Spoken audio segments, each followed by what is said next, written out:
La Basilica del Santo, un luogo tra i più cari ai fedeli cristiani di tutto il mondo nel mirino del terrorismo islamico. A rivelarlo il capo dei servizi segreti marocchini che, come riporta il quotidiano Il Giornale, avrebbe parlato di una cellula jihadista che stava pianificando attentati in Italia, nella metropolitana di Milano, nella chiesa di San Petronio a Bologna e a Padova a Sant'Antonio.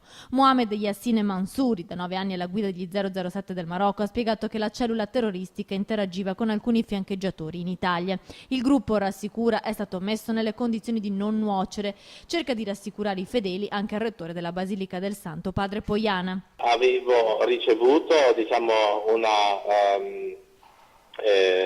informazione da parte degli organi di polizia che mi dicevano che avevano aumentato il servizio di vigilanza proprio perché uno degli obiettivi sensibili era la Basilica di Sant'Antonio, ma niente di più. Questo però devo dire è avvenuto anche in altre occasioni. E sulle misure di sicurezza dice: Da parte nostra io ho parlato con i capi custodi dicendo che siano più attenti nel individuare possibili persone che magari destino qualche sospetto. Anche il governatore del Veneto Luca Zaia promette massima allerta sulla Basilica e sulla città di Padova. Se la notizia risponde al vero è assolutamente grave, ma anche il fatto si dice che noi dobbiamo tenere alta la guardia, non possiamo trascurare questi siti che sono assolutamente sensibili e pensare che ci vuole anche una linea di rigore fino in fondo. Fuori dal Santo, intanto, i pellegrini continuano a pregare il taumaturgo.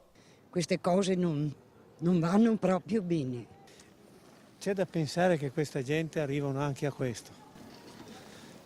Mi spaventa.